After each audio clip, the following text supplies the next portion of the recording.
All right, welcome to the Eric J. the Great podcast show. Got a special guest on the show today, music artist MPR Rich. How you doing? I'm all right. I'm all right, man. Everything good. You know what it is. One and only the GOAT. I'm in the building. MPR Rich, man. What's popping? Yeah, man, just taking it day by day, man. I appreciate you coming on the show. Any for anybody out there that doesn't know who this is, we're gonna start off by playing one of his hit songs, and then we'll get into his whole story. Let's do it. I like that, man. Oh yeah, no, that's the one for real, for real.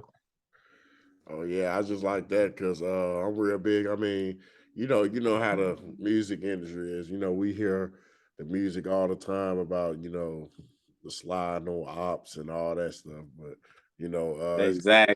it's good to hear upbeat music that give you that good energy. You know what I'm saying? Where you could just vibe out in the car. You ain't got to be having these negative thoughts on your mind. You know what I'm saying? Exactly.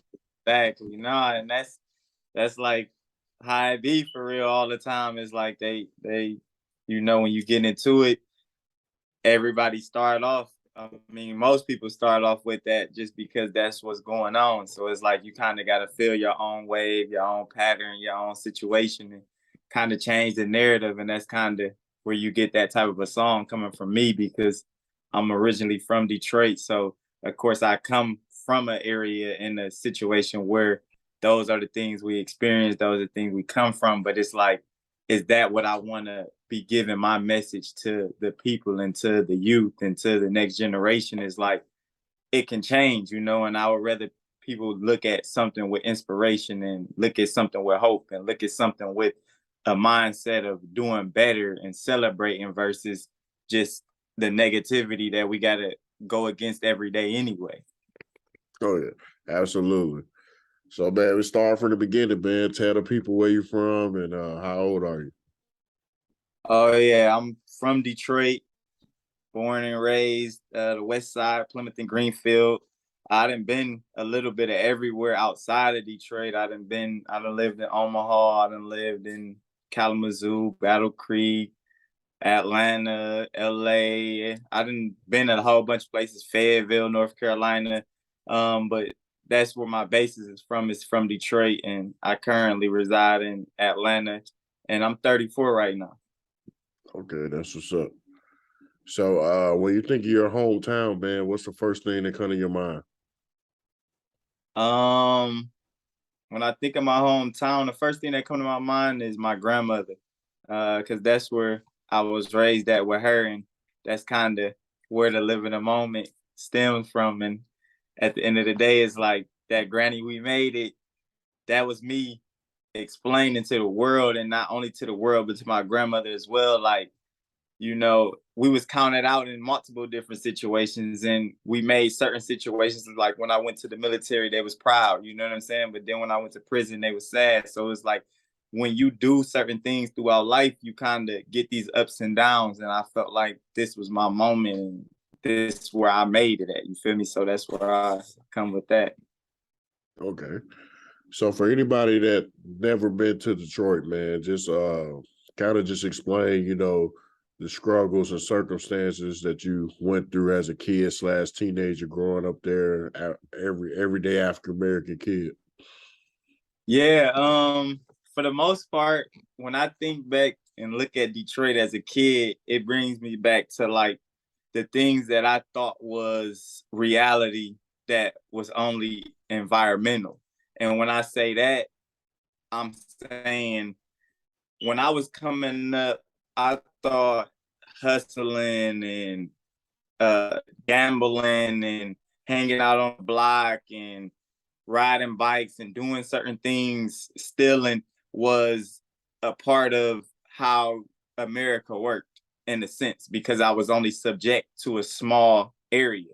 And as I got older, I started realizing none of the things that I really grew up on, from even the schools that we went to being low class schools, low education levels, not being the top tier of what education could be, as I got older, I started realizing it was just the product of my environment, that I thought those things was how life worked. I thought that the world outside of my neighborhood didn't exist. I thought the next neighborhood over was against me. I thought the two neighborhoods down the block was against me, because it was put to us that this was our rock, this was our standpoint, this was our where we what we protecting for the situation of a neighborhood. And I had to learn that that was all mental subjection that they instilled into us, to believe that that's how it was, when really the world is so big. It's a Walmart on in every city. It's a McDonald's on 10, 20 different corners. But that McDonald's that I used to go to every day, I thought that was almost the only one type of vibe. At the end of the day, I put so much strength and thought process into this is my neighborhood, that I kind of didn't really see the big picture, that we didn't own nothing in that neighborhood. So how was that our neighborhood? We was renting and everybody else was renting. So it was like we didn't understand back then that what ownership meant, what actually having something to stand on and having family and responsibilities is. So I think that's what, when I look back at Detroit and be like, dang, it really molded me to believe a certain way. But now I can use those same things to prosper in life, because that gives me that hunger that I had from struggling. Now I use that within music. I use that within the military. I use that within life and with my raising my own family. So learning those things actually helped me get to a certain point to where I can do things that somebody else that never struggled the way that we struggle, where we having to make sandwiches from just mayonnaise and bread, or ketchup and just bread. You know what I'm saying? Coming from those type of struggles and realizing lights was getting cut off and gas was getting cut off and homes was getting having to move from house to house. Learning those things showed me that it wasn't really that's how life works. I thought that was how life works. Nowadays I move because I'm buying another property, versus I'm moving because I'm getting put out of property. So it was just learning certain things from going through those struggles showed me certain things to show my kids and my nephews and nieces, that life ain't really a struggle. Life is really what you make it. Yeah, absolutely. I can feel that. There's a lot of product of environment. So as far as you say you with your grandmother, so you didn't have a two-parent household. Where was your mom and dad in the picture? At one point, my mom was out doing different things, and then another point, my dad was locked up. So they both were in my life, but they just weren't there at that certain activity part. So my dad had gotten in trouble a couple of different times, so he was out doing certain things. My mom was getting in trouble and working and doing different things. So it was like they had us at a time where they didn't really understand, I guess, what to really do with us during that time, because life was moving so fast. You're talking about the late 80s, early 90s, and so much different things was going on, that when you look at the big picture, it's like during those times, your grandparents raised a lot of, all my friends was raised by our grandparents. You get what I'm saying? Because our parents were either A, busy working, or B, busy being in trouble. And those were things that hindered the kids from actually being raised by their parents, because that was the time that everybody was getting raised by their grandparents. And that's just kind of the narrative that's going on. Okay. So did you how many siblings did you have? I have 4 other siblings, so it's 5 of us all together.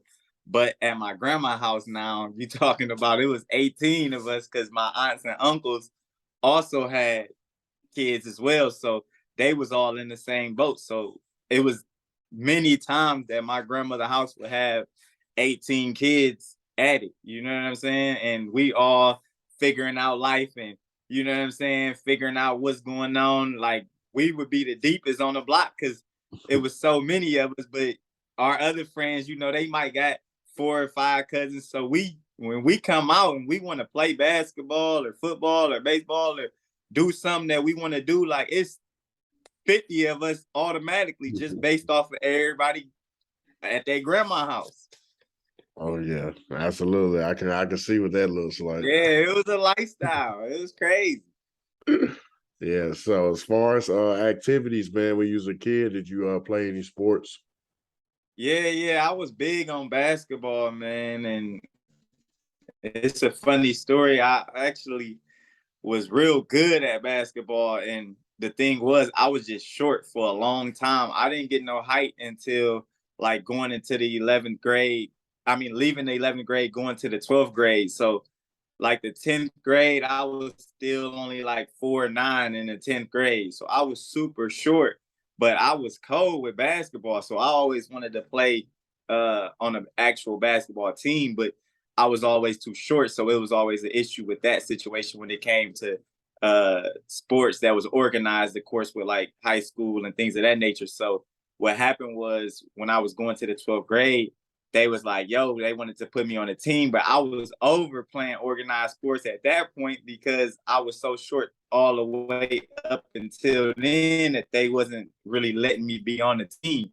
And when they tried to get me to get on the team, like from the 11th to the 12th grade, like I went from 4'9" in that summer. I just grew up to fucking 6 foot tall. So it was like, how the heck did you just grow? It was a crazy growth spurt in 1 year span.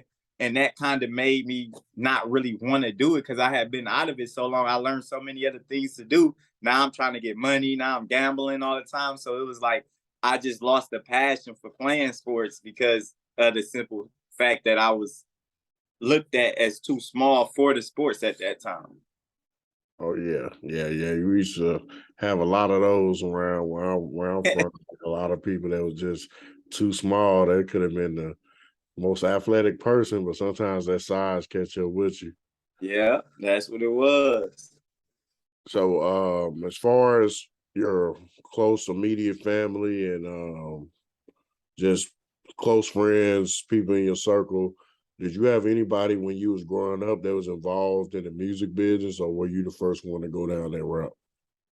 Yeah. I was really like the first one to really go down that route.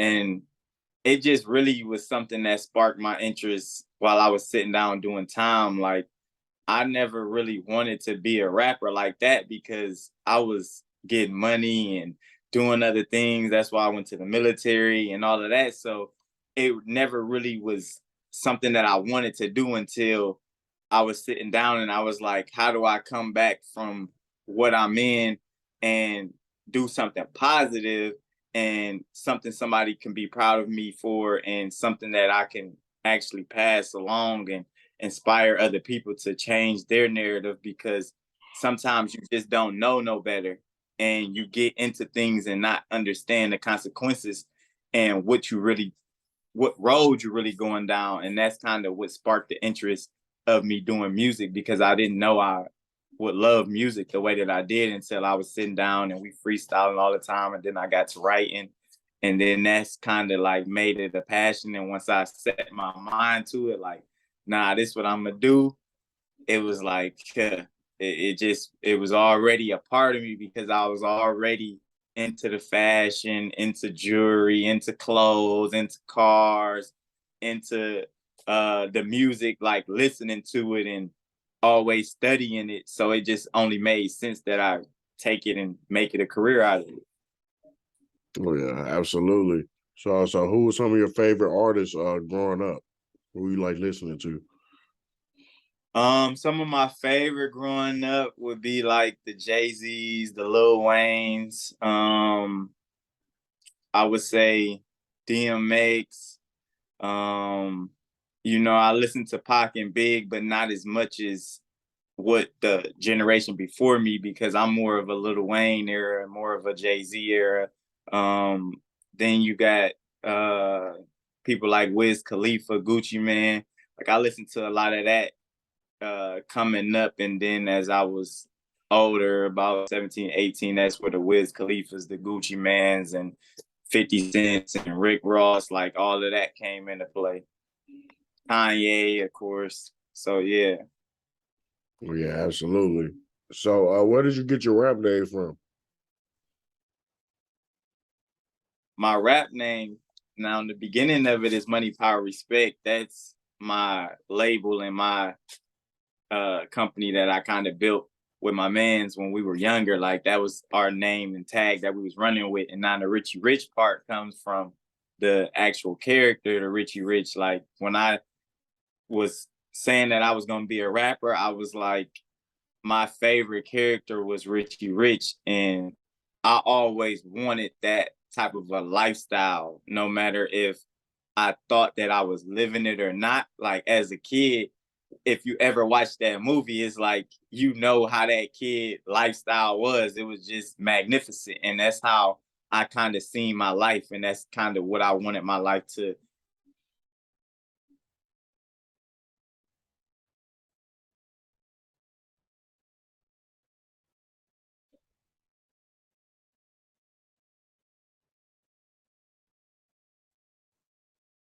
Character turning into the actual real life, like living the lifestyle of the Richie Rich, you know. And the funniest thing about that is when I originally named myself that, now I was going off of the movie as a kid and remembering that was my favorite movie.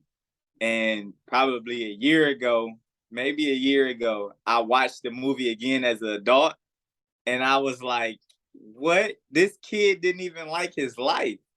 But as a kid, you thought he had the best life because of the riches and the fame and what he, you know what I'm saying, what the movie presented. But then as an adult, when I watched it, I watched a whole different, complete picture of what this movie was about.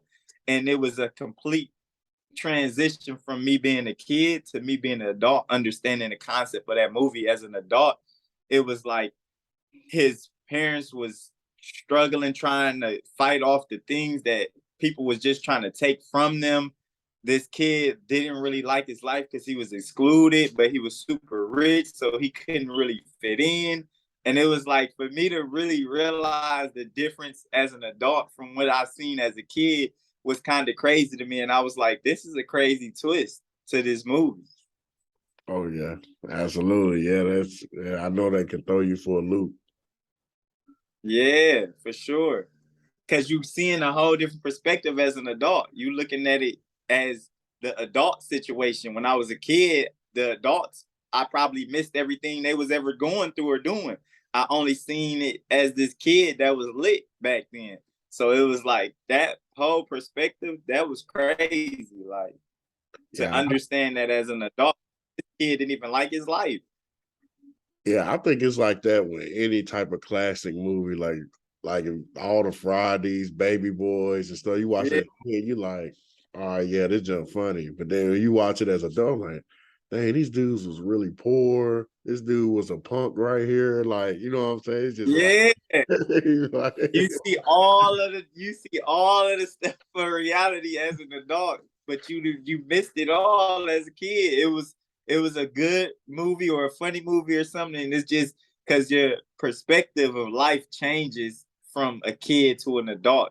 You think completely differently. So now that you can think differently, you see it now and you like, wow, this is crazy. yeah, absolutely. So, take me back to the time when you went to a recording studio for the first time. Was it I had to imagine it had to been after you did your time. So what was it kind of a rough patch for you trying to catch on how to record, or was it easy for you to catch on when you first went to a record studio?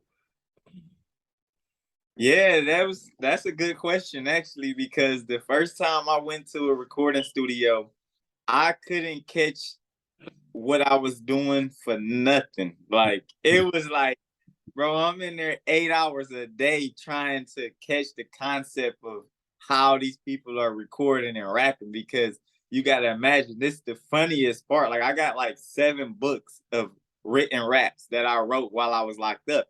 But then none of those were to no beats. So now I come home trying to put these to beats and it doesn't work at all. So I had to learn all new techniques from what I was doing there to what I was doing, because this was my first time ever recording and ever really writing. So I had to learn that what I did then was so much just practice for me to actually get out and then start writing to beats and start learning how to flow and get the rhythm and the style to each particular beat, because every beat gonna give you a different vibe, gonna give you a different flow, gonna give you a different rhythm. And that's what I had to learn coming out. And it was like, when I first was rapping, it sounded like I was reading, because I was literally trying to read it, because I didn't have the skill of flowing with the beat at that point. Like, I didn't have the style or the swag or the way to ride the beat. Like, I didn't know how to do none of that. So in the beginning, it was like, when I'm sending people my first song, they like, bro, stop reading, or like, we can tell you reading the lyrics. And I'm like, I'm trying my best to sound not like I'm reading, but they could tell, and it was like, I didn't have the flow. I didn't have the delivery. So it probably took me a good year and a half before I really understand how to have flow and have delivery, and how to master the actual tones, and ride the beat and give that swag and that cadence to each rhythm and beat that I was rapping to. So that was definitely a real rough patch in the beginning. And I ain't gonna lie, I had a lot of people telling me like, nah, bro, this ain't what you need to be doing. And I had to fight through that, because nobody knew me for music, so I had to allow them to grow with me at the end of the day. It's just like when I said I wanted to go to the military, nobody was for it, because I was one of the first in our generation to go to the military for my family. So it was like, you going to the military? Nah, during the war? That's crazy. So if they wasn't going to accept that, they definitely wasn't going to accept this, because it was something new to them. They didn't know me for this. So it was like that.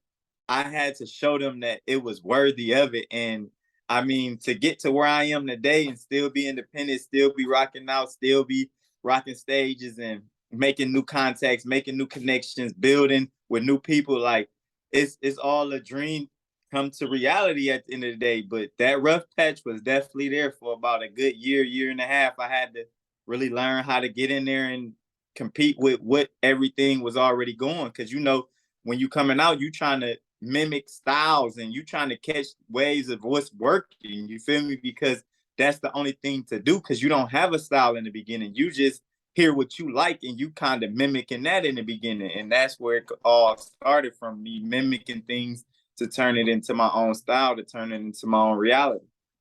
No, absolutely. So as far as your process, man, are you more of a writer or freestyle, or is it like a mixture of both?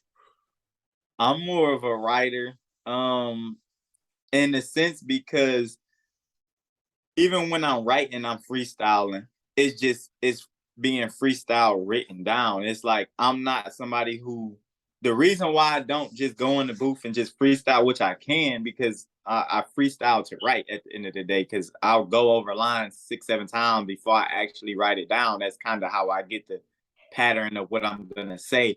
But the reason why I don't do that in the studio, because it'll take a studio session from an hour of me, or 30 to 45 minutes of me actually going in there with writtens, to a session that's 3, 4, 5 hours, because I'm trying to freestyle, because I'm trying to go through all of those phases of catching that right beat, catching that right wave, catching that right cadence, catching that right pattern. And it's just like, that's it. I'm not in the music to be the best freestyle artist, to be the coldest rapper alive. Like, that ain't really what I'm in it for. I'm more in it for a legacy, and for people to understand that you can come from where I come from and do what I'm doing and have confidence in it, because I've done it. At the end of the day, there is no cheat code to it. It's like, you got to put the time in, you got to put the work ethic in, you got to put the patience in, you gotta get the no's to get the yeses at the end of the day. And that's kind of what I'm in music for, is for the legacy. So I don't look at it for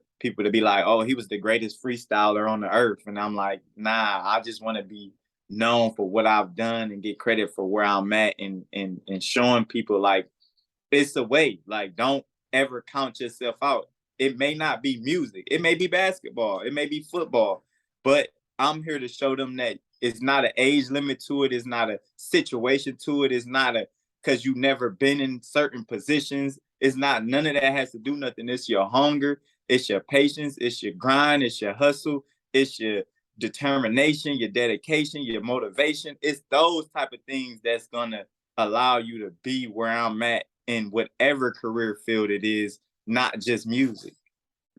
Oh yeah, absolutely.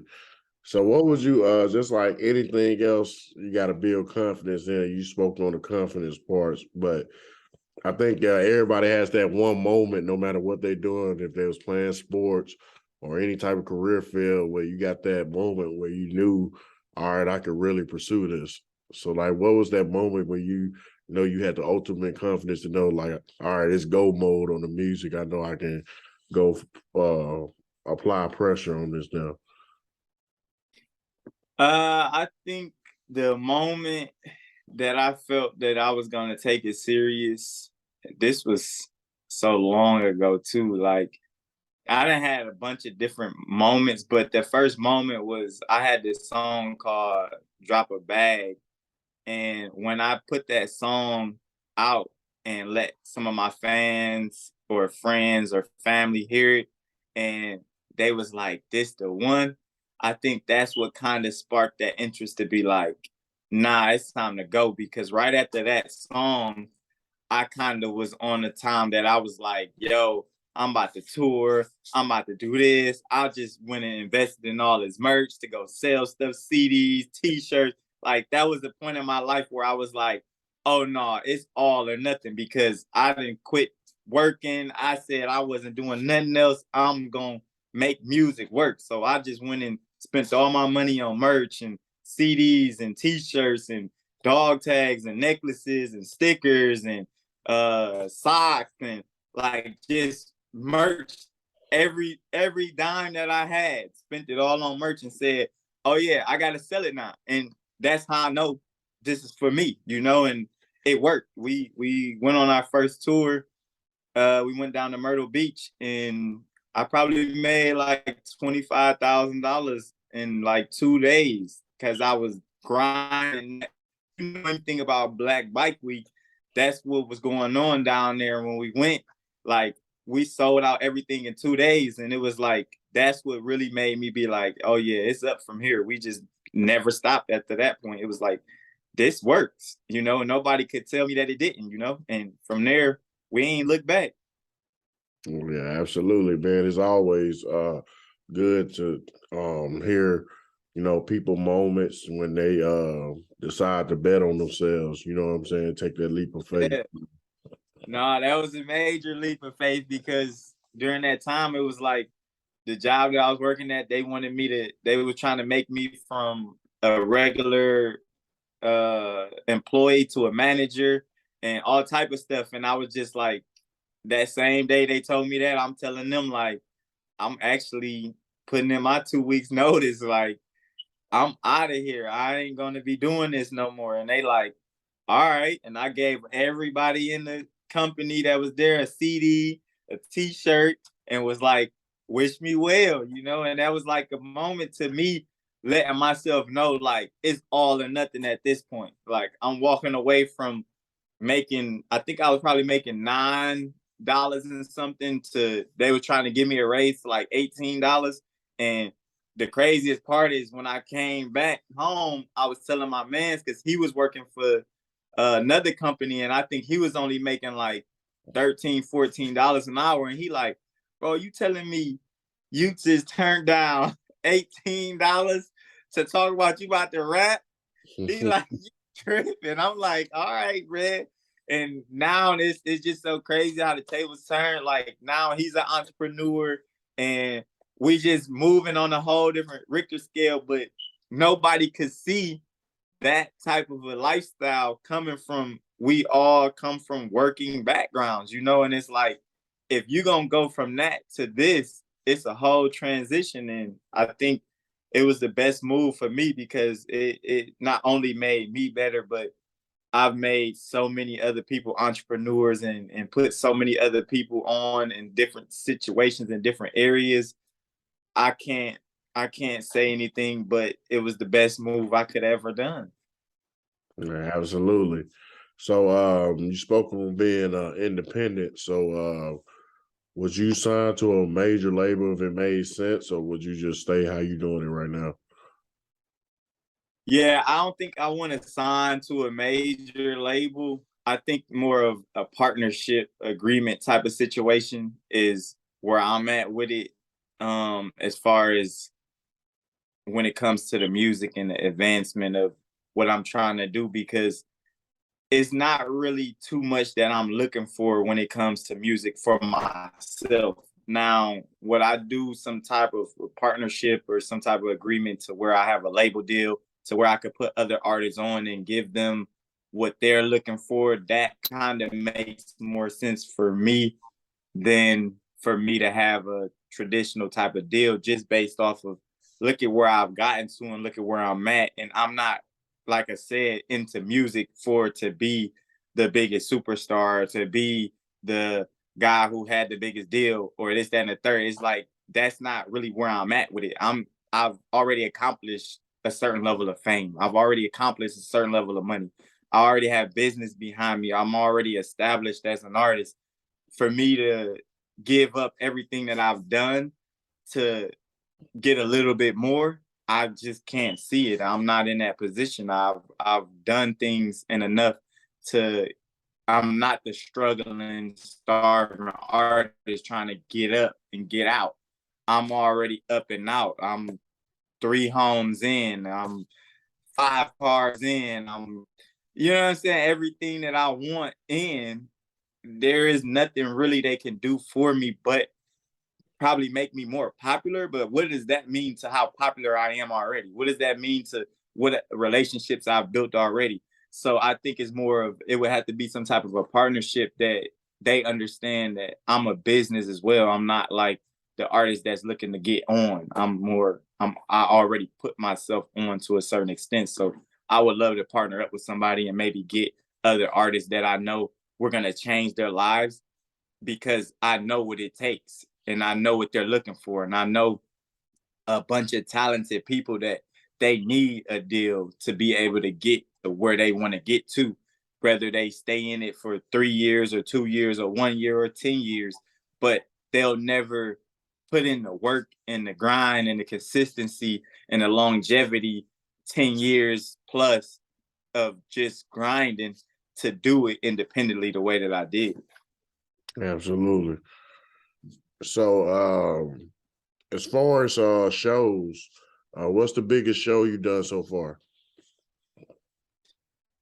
The biggest show probably been the Barclays Center in New York. It was probably like 20,000 in attendance. That was last year. I just recently did Trina's Festival. That was a pretty big one. I've done a lot of shows in a lot of different places. In Vegas and Cali. Uh, I've done a lot of different things from school tours to all types of different situations. But I would say the top one right now would probably be uh, the Barclays Center. And then I forgot the BET Awards. Like I performed there. So I've had a lot of different accolades as far as performances. And I mean, I just get better and better every time and love it even more. Yeah, I can feel that. So as far as your recording process now, how often do you go to the studio now? Is it like a vibe type thing, or do you try to go every day? Yeah, recently since I've been pushing living the moment, uh it's more been a vibe type of situation where another artist is looking for a feature or something of that nature for me to get to the studio. Because right before I dropped living the moment, my process was crazy. Like coming into 2020, I recorded 90 songs in 90 days. Like that's the type of time I was on. I was going to the studio every day. And I did that process 2020. And then once COVID hit, a lot of stuff changed. So I was just recording all the time at the house or with my mans. So we was just doing that. And then when I dropped Living in the Moment, that's when COVID was kind of coming over with. And during that time of when I did drop all those songs and I was on the tour and the tour got shut down because of COVID. um once I came back, I was like, I'm gonna just push one song because I had already done the, oh, I gotta drop consistently and I gotta do this and I gotta do this, I gotta get the people content and content. I was like, all of those things work, but now it's time to focus on one. What do you want to be known for? And when I came with Live in the Moment, I just felt like that was one of the greatest songs of all times. Like, because of the content and the lyrics and what it stands for, and the way that I even went to shoot the video. Like, I got my grandmother in it and my family in it. Like, I don't really know where I can top that at, because I know what, to my legacy, that means to my career. You know, I've had fans and different people who I've ran into and friends and family that I've built over the time during and doing music. But I feel like Live in a Moment changed the demographics and the nature of who I was as an artist, because it was a pop slash hip hop record that it crossed me over to so many different genres and brought so many different people to my wave, that it took my fan base to a whole nother level. So the average person right now knows me for Live in a Moment. So it's like, I could have 100 other songs, which I do have out there on many different platforms, but what the people know me for is Live in a Moment, because of not only the marketing I've done with it, because of the video that I shot for it, the contents of the song, the wave, you know, and everything else. Like, that's kind of what happened. Absolutely. So take me back to Detroit, man. Describe the music scene up there in Detroit, man, in your hometown, and as far as local artists, do they collab and things like that? Yeah, Detroit is different when it comes to the music, for sure. The reason why I left Detroit was because during the time when I was there doing the music, when I came home, it was a small closed market. Like, you only had a couple of people really doing something that was like next level. When you talk about the Dej Loafs, the Big Seans, the Eminem, like, those are the people who had made it at that given moment. This is 9, almost 10 years ago. So when you're thinking about that, you had to look at the market like, okay, it was everybody for themselves, and it was more of no, not really much collaboration. Whoever had a wave, they was really had the wave, and they was holding on to their titles. It was very entitlement to it, you know. Today, when you look at Detroit, it's like, it's back to almost Motown area, where it's a bunch of people popping off, you know, thanks to somebody like T Grizzly, who really started a wave for that Detroit sound and that culture to come out the way that it's working. That now the Detroit sound is almost universal. So you got the Iceberg Vessels, the Babyface Rays, and, you know, the Peasies and everybody else that had certain waves, but they didn't never make it out of the city during that time because it hadn't broke the market into the industry.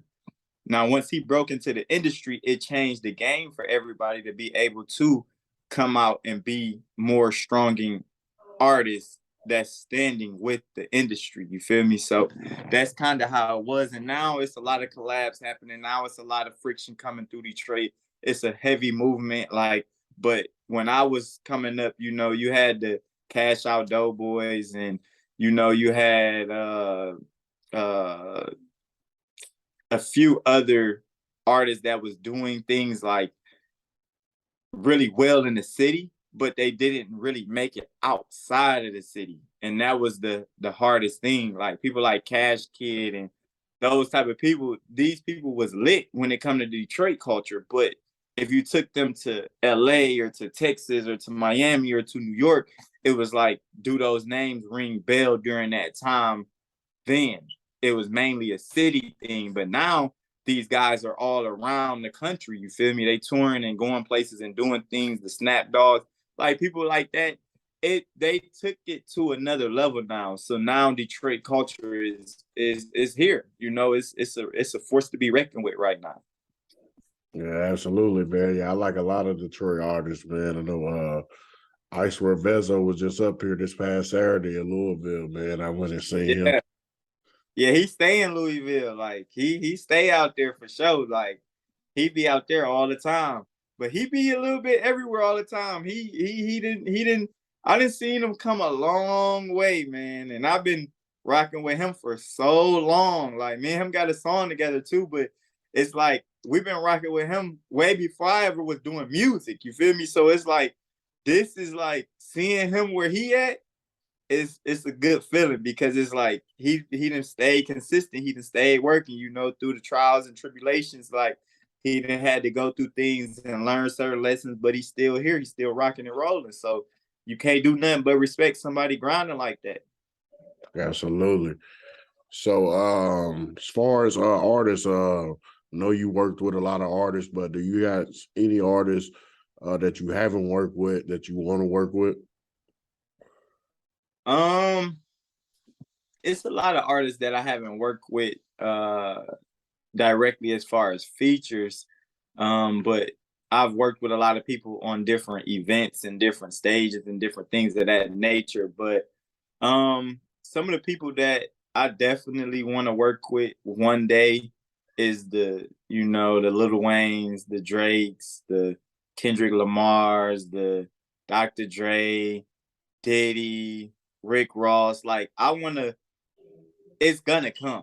You know what I'm saying? But I want it to be from me being at the standpoint of me still being an independent artist, being able to do somewhat, if you can mimic what Nipsey kind of did already. You feel me? Like he came from that independent standpoint and made certain things happen independently that it was just I couldn't even explain how big it was gonna get.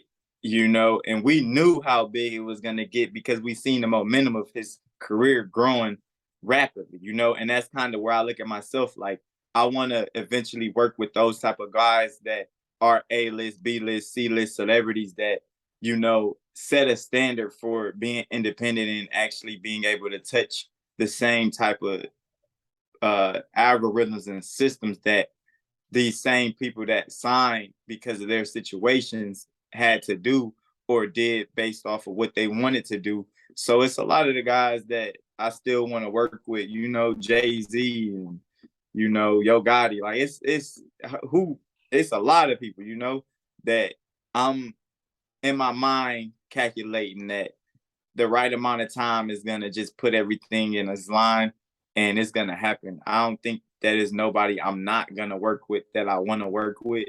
I just know that it's a timing thing and I just gotta allow the time to come. Absolutely. Yeah, man. So for all your fans out there, when you're not doing music, just explain some things you like doing in your spare time. In my spare time, I still play basketball from here to there. I be with my family a lot. I got 5 kids, so they definitely are a huge pack of my life. I'm with my wife a lot. Uh, I just chill for the most part. I'm not too big into movies and things of that nature, so it's really just mainly like family, and my hobbies is like sports when it comes to like basketball. I'm not playing football or baseball or none of that type of stuff at this point in my life. So it's like mainly just some basketball, and I might jump on a video game from time to time. But those be the main two things outside of my family. Like that's my main focus outside of doing music. Okay. So short and long term goals, what do you want to accomplish? Short term goals. For this year, I kind of put myself in the bag that I wanted to do mainly just like festivals and concerts for this year. Get away from kind of the club scene as much because I've been doing the clubs for so long.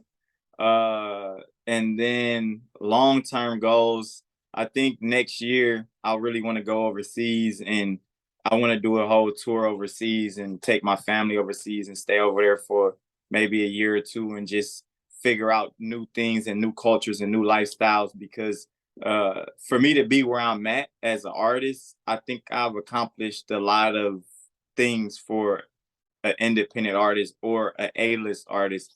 when you talk about musically or accolades of things that you wanted to do. So I think that my next phase long term is going overseas for a little bit, and then I plan on actually getting the record label off the ground and putting some new talent on, just based off of the timing. It's like I got a lot of artists around me that I want to help and I know I can help, but it also comes down to I understand the budget and how much it takes. You know what I'm saying? So a lot of the guys, they're not in the financial position to do what I did independently. So for me to be able to help them in realistic terms is like, bro, we really need a budget. But it's hard for me to try to give you my budget when I'm still an artist as well. So I'll have them just learning, you know what I'm saying? Be around me to soak up the game and learn and understand, like still do your music, but just know to push it the way that you want to push it and take it to the levels you want to take it to. It's gonna cost you. It's gonna take a bag. You know what I'm saying? And I've built up a lot of the relationship that may cut your bag in half or may cut it 3/4, but you still gonna need that 3/4 of that half to put up to be able to do it on the level that you want to do it at and be comfortable. Or somebody like me has to believe in somebody and have the bag to be able to do it. And that's gonna come from a standpoint of me running a record label and getting a budget and being able to actually put this stuff out there for another artist to do. But that's long term. I don't plan on doing music myself too much. I want to be a Diddy or, you know what I'm saying? Somebody who I'm coming out of Jay-Z, I'm coming out to support, or Rick Ross, you feel me? I'm not still dropping singles and hits and albums and this, that, and the third. Like I want to put out an album and then that'll be what it is. And after that, then I'm giving it to the guys. You know, I want, because I see that they gonna get more from it than me because I did all the hard work. I did all the long nights and no sleeps and grinding and hustling and figuring everything out. That me getting more famous or me getting more money from the music is not, it's not a big deal to me. It's like I didn't seen it all. You feel me? And I know what it feels like, but I know that I can change some people's lives because whether they want the fame or they want the money, I know how to get that for them. And if I do it the right way, I'm gonna change a bunch of people's lives. Not only that artist or that person that's facilitating that artist, I'm talking about their families and their next to kins and their best friends and their down the lines. That's more so where I'm at with it. It's a legacy for me versus anything. Absolutely. Yeah, you'd be when all your artists put out their projects, all the thing you'll be doing is doing a couple features if they ask for them, you know what I'm saying? Ad libs or something, step out on the stage, you know what I'm saying? Turn up with them that way versus it being me actually going and jumping on the stage and doing that. I done enough stuff. Like I done been on tours and all types of stuff. So it's not like it's nothing that I'm necessarily looking for. It just didn't happen the traditional way. I'm at the point where another artist that may have been signed and did a year or 2 years, now they trying to get out of it. I'm at that point to where it's like I never got signed, but I did everything that this new artist that signed would have done or is trying to do from the independent tours and all of that type of stuff. Like I didn't did it, you feel me? And I think I'm at that point where it's like, okay, I got what I wanted out of it. I got the one that I needed, and now it's time to take this and go overseas with it, tour overseas for a little bit, come back and put a couple of people on. Absolutely. So I know you spoke on doing more festivals and things like that for 2023. Do you got anything else coming for 2023 that you are gonna be doing? Yeah, I'm actually working on my documentary. I'm about to put out a documentary this year, and I'm gonna put out one of my books. I got 3 books that I wrote. Put out one of them this year as well. If it works out, it may be 2 books. I may do one by the summer and one by the winter. So it just depends on how that process work. I'm learning that process right now about putting out a book independently. And then like I said, the documentary, I'm doing that as well. The documentary gonna show a lot of people a lot of stuff, and it's gonna take a lot of people through some stuff that they ain't like you could hear me talk about me all day long, but this is my family, my friends, my associates, my business partners, and my people who also are artists, and this is them being able to speak on how they know me and what they know me for and the lifestyle that they know me for and everything that I've done. And it's like this documentary is gonna open a lot of people's eyes as to who I really am, because I could speak highly of myself all day long. But when you hear 50 other people, from my grandmother all the way to my associate that I do music with, speaking on my behalf over a course of a timeline, it's gonna show people like, dang, this is crazy. Like, they're gonna understand why I feel the way I feel about being independent. Absolutely. So I start asking people this question, and it's like a legacy question. So how do you want people to perceive you? How do I want people to perceive me? Just basically a cool dude, you know what I'm saying? Somebody who believed in themselves no matter what the situation was. Somebody who understood that you could be down 100 points and come back because of the simple fact that it's your determination, it's your dedication, it's your motivation. It's the factor of you gonna get up every day and do something to better yourself with or without the help of anybody else. You're gonna look at yourself and look at the things around you and take the opportunities to make things happen in a better way to change your family and the nature of what you come from. And as long as you can remember that at the end of the day, nothing is impossible, and that really all things is possible, I really feel like one day someone's gonna show us how to fly from their own human capabilities, no aftermarket anything on them, because there is really that type of will determination. We've seen people break records every day.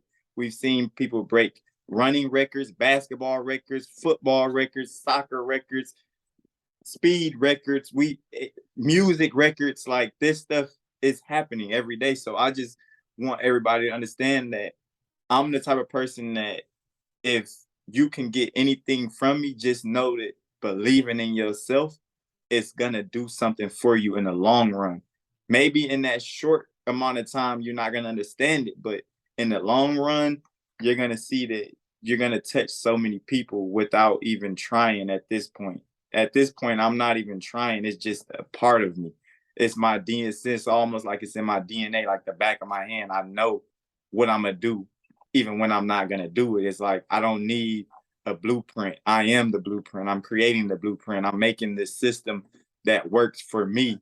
And I think that's what people need to understand about me, is that they're no different than me. You can make your own blueprint. You got the same 24 I got. You got the same 365 I got. Don't let nobody cheat you out of your time. Absolutely, I can feel that. So give me your Mount Rushmore, man. Give me your top five most influential people, that mean the most to you. Like it could be hip hop artists, it could be family members or whatever, however you want to do it. Okay. The top 5 people. I would start with my grandmother as number one.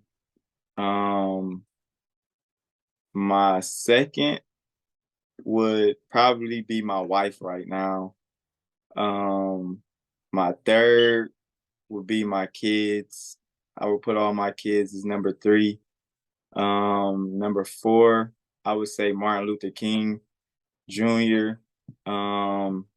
And number five, I would say, hmm,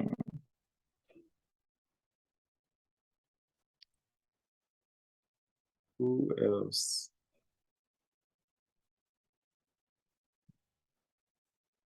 I would say DMX. Okay. So explain on those last two, the first three that's kind of self-explanatory, but explain the last two, DMX and Martin Luther King. Why I picked Martin Luther King was because when I look at life, right, and I be trying to understand how things work and why things are what they are. And for a long time, I always thought it was about money. I always thought it was about who had the most power or who had the most this, that, and the third. And learning and understanding what Martin Luther King stood for and why he did what he did and what he changed for the culture and the people of humanity in itself, it's so impactful that it's kind of hard to not understand how so many other people don't get it. Because this man didn't die rich.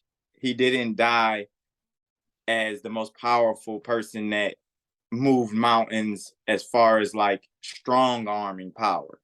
This man took a concept and changed the thought process of people all over the world to believe that you could be nonviolent. You could get people to come together as a unity, whether it was race related, gender related, or whatever. You know what I'm saying? Like that's something that's so impactful that I don't think people really understand what he stood for and what he did and how that it really changed the world without them understanding that he didn't die like no super rich person. He didn't die as no person who was doing it because he wanted people to think of him as famous.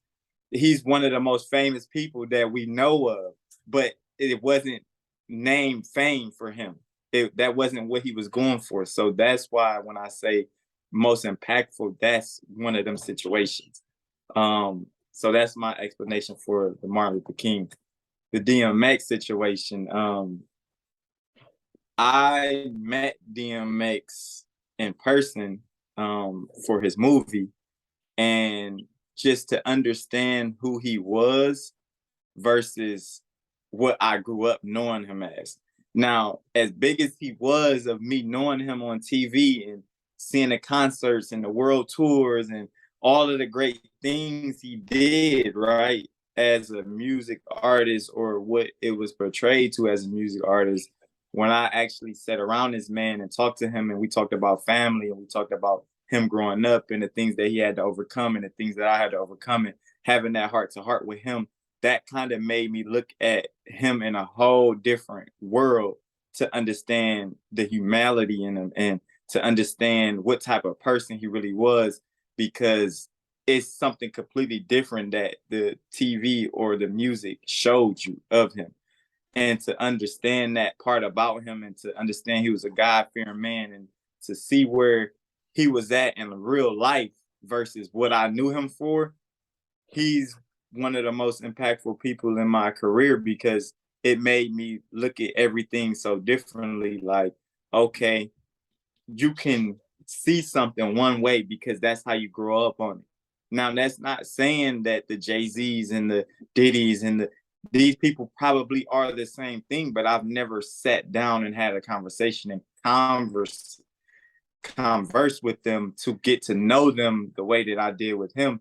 And it was in a short amount of time to where I left an impression with him that he was telling his family, like, yo, we need to be around him more. Like he started taking me in as like somebody who he could speak on highly of. And that kind of is very impactful to me for my career, knowing that this is the legendary DMX that we're speaking on. You feel me? And that all happened in that short amount of time. And then he passed away. And that was like, dang, yo. And that kind of threw me for a loop. Like, it was just so crazy. You know what I'm saying? And it's like when things like that happen, is either A, God showing you a certain thing that you need to see for you to grow, or B, it's one of them things that you learn from and you understand what life is really about.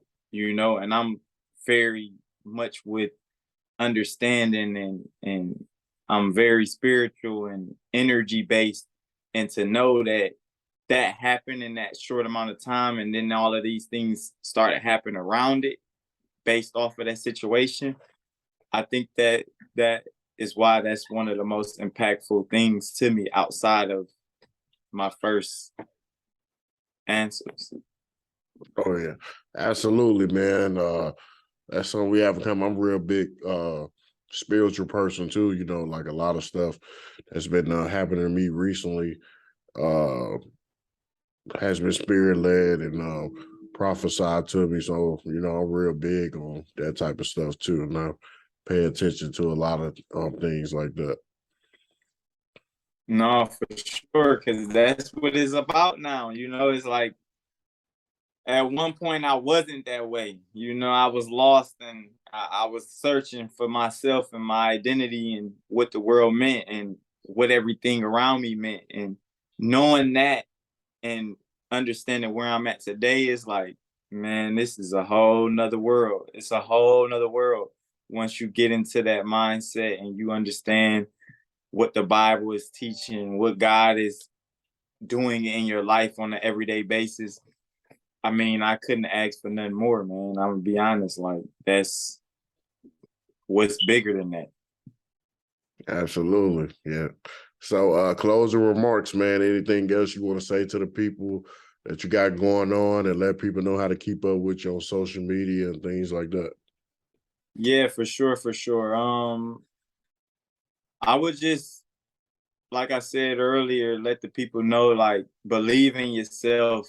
Um, Take things to the level that you want it to go. Don't let people set your bar for you. A lot of the times, uh, people will say certain things or do certain things based off of their own failures or their own limitations that they've set for themselves. And they may put that off on you and you not even know it because they're telling you you can't do something or something can't be done because they can't do it. So just know that if you believe in yourself and you know that you can actually accomplish anything, I mean, go for whatever it is. Live your dreams, live out your life. Don't let life live you at the end of the day because it will. It's only two ways it works. Either you're gonna live your life or life is gonna live you. And if you allow it to do that, it's gonna do it every time. And I just want to let everybody else out there know, like, I appreciate everybody from the friends to the family to the fans to everything, all the supporters, everybody that's paying attention to my movement and my campaign and how I move. Like, I just hope that I'm inspiring people to do bigger and better things and to stay consistent and to stay grinding and for people to realize that I'm no different than them. I might have had some of worse situations than some of the people that are in. Some people never been through some of the things that I have been through. Some people never come from the things that I've come from. So for me to get here, it's because of pure determination and pure dedication. And I want people to understand that they are me. I am them. And they can do anything that they really want to do at the end of the day. They have to just believe. Long as you believe, you're going to achieve it. And outside of that, y'all can keep up with me at MPR underscore Richie, RICHE Rich. And that's on all social media platforms. I don't care what it is that you're looking for. And if you just so happen cannot find me there, I got a really good way to find me. If you go check in your attic, you go check in your basement, you go check on the street corner, you go check in the backyard, I'm somewhere. Just look for me. You're going to find me. I'm not hiding. I'm always outside. I'm always somewhere to be found. And I'm just everywhere. And I want to be everywhere because I want to be able to inspire people to do better. Oh, yeah. Absolutely, man. I appreciate you coming on the podcast. Anytime you want to come on the show, you just let me know and we can set it up. I don't just do interviews. I talk about real stuff too, as far as just police brutality, child support, 50-50 relationships. Should you kick your kid out at 18 years old? A lot of topics I know people gonna come across at some point in their life. You know what I'm saying? Like to speak about things I know people will encounter at some point. You know. Oh yeah, no, definitely. We're gonna definitely set up another one and talk some real stuff. This was a great introduction uh interview, and I think this is where you start at. You let the people know, and then we come back and we give them some of the real stuff because I'm deep like that too. So I type of topics and thinking about it and would love to talk about it. So yeah, we definitely gonna do a follow up and we're gonna let the people know, like, you know what I'm saying? Cause it's all about, to me, what is the point of having all of this knowledge and going through all of these things if you're not sharing it with somebody or someone else? Because you never know who's paying attention, you know. Say I thought or felt as if I needed 5 million followers to ever speak for the first time. I had to start with zero. I had to build that up. And to be able to do that, it was just based off of somebody needs to hear my story. Somebody needs to hear what I know. Somebody needs to feel what I feel, because you never know who you're going to help. Because everybody that I name, they help me in a different way, whether they think that they help me or not. That's how I was able to name them, because their stories and their things are being written and documented for me to have something to go base off of. So it would be a disservice for me not to leave this same type of stuff for somebody else, because I don't know who I'm helping. I don't know when I'm helping them. All I know is that I'm doing it for a reason. And if that reason serves its purpose, they will be helped. Absolutely, man. Platforms is very important, man. I was talking to I did a podcast yesterday with this community activist here in Louisville, and we was talking about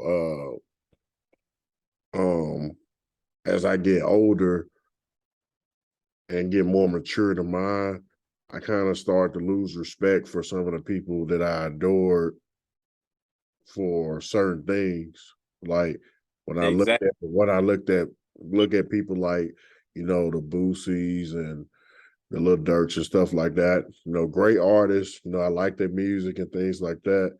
But the reason I had brought them up in the episode yesterday, because I was thinking, I was like, you know, all this stuff that's been going around the internet here recently about this street culture and stuff. And I'd be like, man, these dudes have so much influence on our culture. And for them to have that much influence on our culture and for them to not go on a platform and say, hey, I got millions of dollars. When I get done talking to y'all, or y'all see this short video on Instagram of me just being goofy or whatever, I got an 8,000 square foot house. I got a butler that's going to cook me some steak and lobster. You know what I'm saying? I'm not a street dude no more. So I just be kind of like, I understand everybody has a process too, because, you know, when you first come out, you're going to rap about, you know, the stuff that you just came from. So, you know, that you have to go through that healing process of what you went through and things like that. But I just feel like when you far removed from it, 15 years, 20 years, I just feel like you just kind of stretching it at that point. And I just feel like, you know, you putting a unrealistic image to immature minds because of teenagers. Their minds is not fully developed and they don't know what they want to be yet, and they thinking that you still out there sliding or doing whatever. And I'm like, bro, this dude is going to Jamaica 5 times a year. He getting pedicures and stuff. Like he ain't out here in no hood, man. Like, well, like you know what I'm saying? Like I wish they would just be more vocal about that versus, you know, just letting the music just sit there and then be a gray area. You just thinking like, oh, this dude just a gang, like he. And I'm not saying these dudes weren't street dudes or gangsters at some point in their life. But I'm just saying like right now, ain't none of those dudes doing the stuff that they had to do when they came up. So I just feel like the people with influence need to put more emphasis on that so they can know like, hey, you know, I came from that, but I don't want to go back to that. And there's a reason why, you know, I did certain things. I dedicated myself to a craft to where I could put me and my family in a certain position to where I don't have to do those things no more. No, facts. And I think we all know that. You know what I'm saying? And it's like it's always that weird situation, and you know, it's one of those things that it's hard to even say what one should do or how it should go, because it's the same thing like, you know, when the future with the popping pills and all of that, like at least they still come out and say, hey, I don't do none of this stuff. I rap about this because this is what sounds good. But it's like for certain people to try to stand on it as if they still trapping like Gucci Man was trapping back in the day or Jeezy was trapping back in the day. If for them to try to make it as if that's what they're still doing, it's almost like it's a disservice. Yes, you can have good music, but you can still give the realistic credibility of where you're at today. It's even like with my music, it's like I don't rap the same way I was rapping 10 years ago. I'm not in the same position. I'm not rapping about coming out the streets and coming out the hood and coming out. I'm rapping about houses and fancy cars and flying across seas. It's two different worlds. And a lot of people don't want to grow from it because their fan base don't want to grow from it.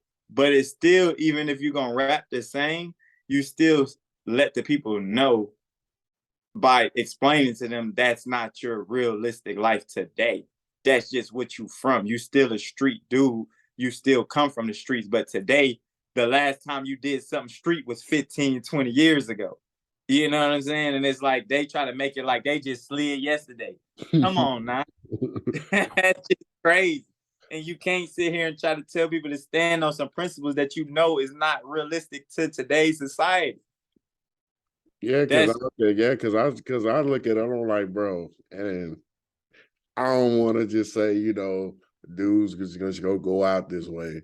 But I'm like, bro, you're a multi-billionaire. You've been afforded all these things in life. If these people come up to you right now, you 40 years old. These dudes come up to you right now and say, hey, we about to give you a 50 ball. That's basically life. Like, we finna give you 50 ball, gonna knock you up out of here. And you still gonna be screaming, hey, no, no, no, no. No. I'm standing on. I'm like, bro, no, you're not, bro. You can say that in all them interviews, but I'm like, bro, you might sit down for about 2 or 3 years, but once that time start going by, you gonna do what you gonna figure something out. I ain't gonna say you gonna you gonna snitch or something, but you gonna find a way to get out of that. You know what I'm saying? there you go. You ain't taking that on the chin at 40. You have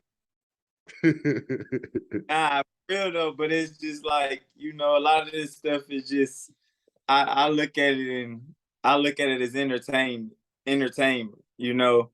That's what it is to me. It's like a lot of the stuff these people saying and a lot of the situations they bringing up is entertainment. They trying to prosecute people for saying stuff when they was 12 and 13 and now they're 30 and y'all trying to say, oh, they a snitch because of that. And it's like these folks was telling somebody a murder happened when they was 12 years old. They didn't know no better to say they wasn't gonna say nothing. This was their friend or their family. So when they be bringing stuff like that up, I just be like, bro, this is just insane. What y'all trying to do? And the dumbest thing is like the dead people. Like if this dude dead, like what are we talking about? Bro, yeah, snitching on him. Like he ain't breathing no more. What are we talking about? Like It's, I'm not hurting him. I'm not hurting him in no way possible. You know come what I'm saying? Like what are on, we talking about? You like I be I, like, I would like to put these dudes in situations, be like, all right, you finna get 50 years, but if you tell on this dead person, we'll let you out right now. You is not finna go do those 50 years. I don't care how street you are. I don't give. nobody's gonna do it. Nobody's gonna do that. They capping. That's what I'm saying. It's like, bro, it's just some of the stuff I just don't even be common understand in it because it just be like everybody know what somebody gonna do in that situation. Everybody know. Whether you say you wouldn't or not, I gotta see you in that situation. And you gotta do that. And then my respect for you gonna be lost either way, because now you are irrelevant anyway. If you go do 50 years, you're irrelevant anyway. What are we gonna talk about? He was the hardest nigga because he took the rap to do a 50, but come on, man, you sound crazy. That's So what did it matter? Hey, people had criticized me on Facebook, and then they came back like 3 months later and said, "You a genius." But I told them, I was like, "Bro, 6ix9ine is probably the realest dude out of all these dudes." I was like, 6ix9ine basically told everything, but he gave you a reason why you told him. When I sat down and listened to him, I'm like, I ain't gonna lie, I kind of feel him on what he said. I'm like, bro, if I'm taking care of 6 dudes, paying all their bills, they ain't got nothing. All they run around on tour with me, they seeing the world. Then they book $1 million in shows with fake shows. I gotta pay that money back. They don't hit my girl. Then they don't hit me with these charges that these dudes was doing just because I got the name, and they expect I'm finna sit down for 30 years. Like, no, sir. Yeah. So it's like it. That's why I say it's just so many scenarios and situations, bro. Like, we come from a culture that you're not supposed to snitch. We come from a culture where you're not supposed to do this, that, and the third. And I understand that, and I stand on a lot of that stuff. And even when I did my case, it was just me. You feel me? But at the same token, as an adult and understanding, learning life from what I thought life was about then to knowing what life is about now, everybody knows life has changed so much from what we thought was what it was. That's why we're not hustling the same. We're not grinding the same. We're not doing. That's why you got way more people trying to do positive things and do something and have a career versus doing something that's idiotic. Like, that's just what it is. You learn and you grow up. You got dudes who was hustling all their lives. They turn 30, 40, they gonna go get a corporate job because that ain't it no more. So you gotta understand that as you grow older and you get to an adult phase where you understand life, and now you got children and you got situations and you got responsibilities, you're not thinking the same. You're not thinking your block that didn't do anything for you does not hold the same standards as your kids and your wife and your family and your responsibilities no more. So it's like these people are just lost, and it's like they keep leading more people to be lost for no reason when y'all could keep it real and be like, okay, that was a crazy situation and I just don't know what I would do in that situation. Not that, no, I'm standing on it, I would never do. You don't know what you would do in that situation because clearly you saying something that everybody else gonna say. If you facing 50 and your dead partner gone, what you gonna do? Everybody else is saying I'm gonna tell on my dead partner, but y'all saying no, I ain't gonna tell on nobody. I'm gonna just take the 50. Well, let me put you in that scenario and see what you're gonna do, because I'm not standing on you saying it and you not in that scenario. That's cap. And to be real, a lot of dudes, the most gangster dudes that got the most street cred, all of them got fall guys. So I'm like, y'all ain't doing that time. Y'all got somebody around you be like, hey, you gonna take that. And it all really comes down to one thing. If we're gonna be real, if you know you did something, what's gangster is accepting your charge. What's not gangster is looking around being like, I ain't do that. Or y'all just sit there and don't say nothing. And then now you looking like, dang, now you got your homeboy, he's a D1 athlete. He's supposed to be going to the league, but he drove to the corner store with you. And you got all these switches in the car, and you ain't finna own up to none of the switches. And now he got to go to jail just because you ain't finna own up to it. And he just decided to go to the corner store and get a bubble juice. You know what I'm saying? Like, Uh, that's and that's a whole big situation right there that you just said, that even the biggest, and most of these biggest of the guys that's really out here. They got fall guys. So it's like, what do you call that? You know what I'm saying? It's like it's so terrible because they're not gonna say they're a snitch, but you basically put your man's in jail. So what do you call that? You're not snitching on him because he didn't really do it, but you making him take a charge. So is that worse than snitching, or is that just as equal as snitching? It's like, come on now. It's so many scenarios that is just like everybody want to win some type of an argument, and that's why it's still going. Because at the end of the day, it's all irrelevant because nobody knows what nobody's gonna do in that situation unless you're in that situation. And from the results, everybody that has been in that situation has done what? You know what I'm saying? I'm gonna tell. Like, work for artists is too strenuous. Like, we're not having a paperwork party. The whole industry shut down at that point. That's how it's gonna go because all them guys got different scenarios and different situations to where even to the point that they try to make it like, oh, somebody broke into your house, broke into your car, you can't go to the police. Like, if you are successful, you telling me you doing successful business, somebody breaks into your house, you're taking it to the streets and you're a corporate businessman? Like, no, bro, that's cap. Yeah, and Ain't they nobody say doing their that. Some kids get murdered. Some of their kids get murdered. I'm like, bro. that's cap saying somebody broke in the Boosie house and the police ain't coming. You going to go slide, man? All right. If we want to believe that, that's cool. He was out there in them Debo slippers with that Versace robe on, talking to that sheriff, saying, "Yes, sir. Yes, sir. Yeah, he was here at 11:46 p.m. He went through my jacuzzi tub. Like, like, come on, bro. Like, Oh man, it's just crazy. I'm like, bro, talking about kids. Oh, somebody murdered my daughter. Oh, I'm gonna retaliate. I'm not telling the police.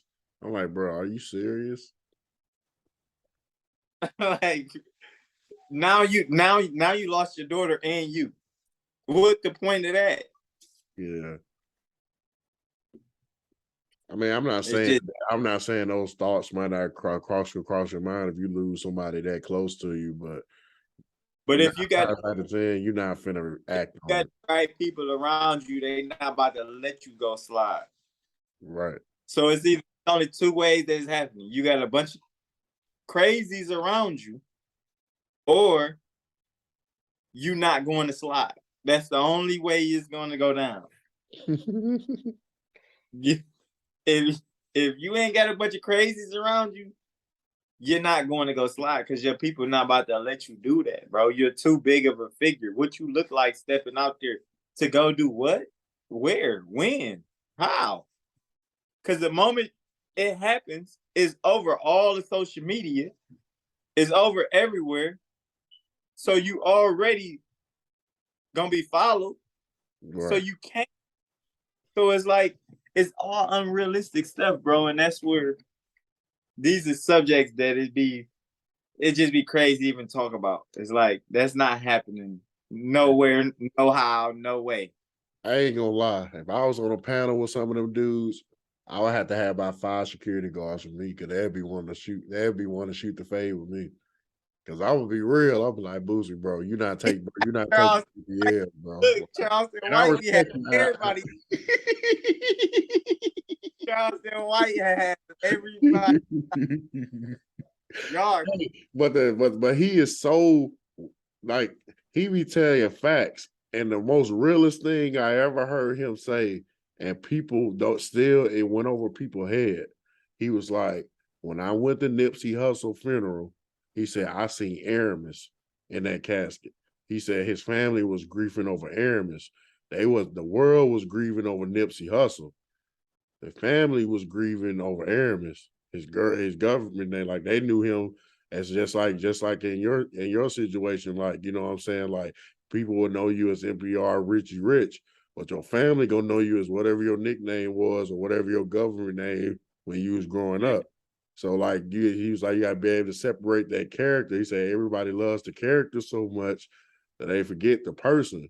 And I was like, all right, I understood that, you know what I'm saying? Because a lot of people idolize the character and they agree the character when these rappers get killed and things like that, but they never think about the person that the family has lost. You know what I'm saying? They think about the person. They're not thinking about, oh, he just put out this platinum single that jump hard. Everybody round around the corner playing in the neighborhood. They thinking about, oh, when he was 6 years old. You remember when he peed on himself on the way to school, or it's just some.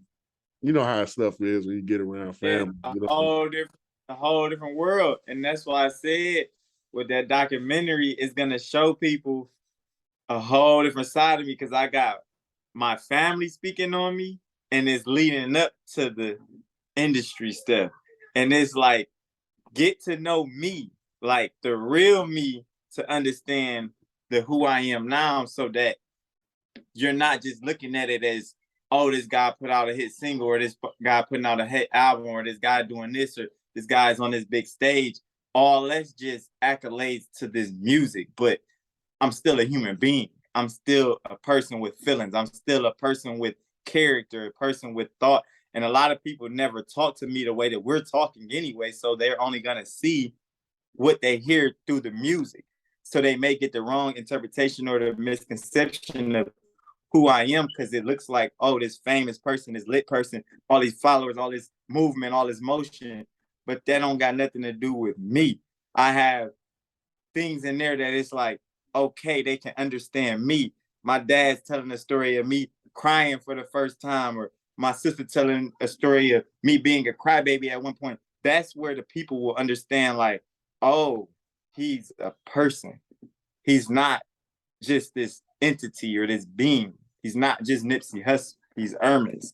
Like that's what the world be missing a lot of the times, and that's why when I'm doing this documentary, I really want to go and touch every platform with it and really do a real press run and a real release and just go hard with it because I think that the people they don't really never get to see that part, they only get to see this lit part, and it's like I'm still independent. As lit as I am, I'm still independent, but it's a confusion with how big or how great you're doing because of social media and this presentation. But it's like I'm still a person. I still had to get it out the mud. I still had to go through situations, the military, prison, the hood, the lifestyle, family, friends, losses, you know what I'm saying? Games, all that is real, and people don't never really get to see that side. And I had to take the time to fly to Las Vegas, to fly to Detroit, to fly to Atlanta, and get all of these people to speak. And I'm not even in the room to hear what they saying. Like I'm getting this from actually watching a documentary. Like this wasn't nothing where it was, oh, y'all gonna know the questions or y'all gonna know any of this. Everybody was on the spot. Everybody on the spot. So every answer is organic and is from what they really feel. And it's like I'm knowing that this documentary gonna change the game to a lot of stuff that people are doing. yeah, absolutely. Yeah, the documentary, man, that's always like a stamp. I always look at documentaries as like a stamp on your life. Yeah, And it's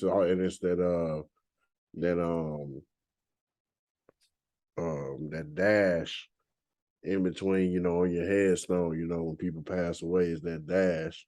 That dash is from when you was born all the way to when you leave. So that documentary be very uh important for people's legacies.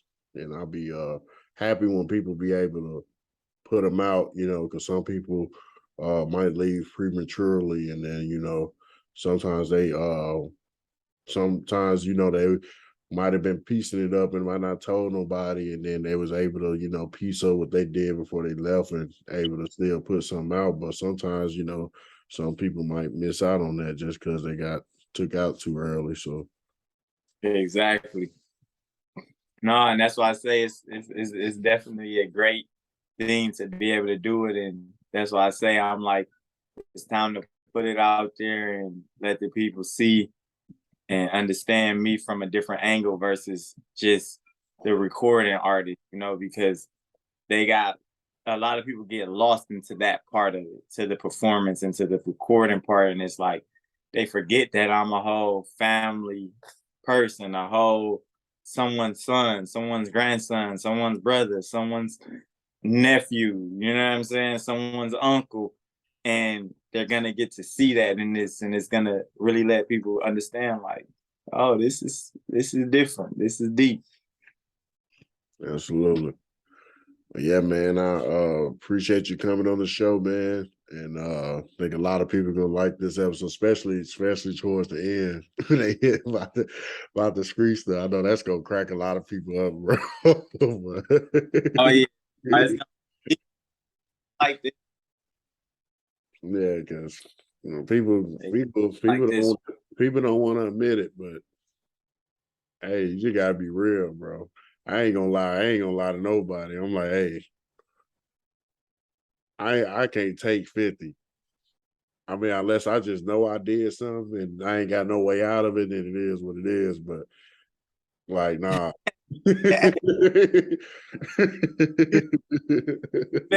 Especially not on somebody who gone already. That's just crazy. Nah, I'm not finna be sleeping like Debo on Friday at the next with phone books around my waist, phone books on my butt, so nobody don't try to catch me slipping. Nah. Man, that ain't it. I'm trying to tell you. And I done been there, so I know that ain't what they stuck over something stupid. Nah, bro. Give it up. Yeah, absolutely.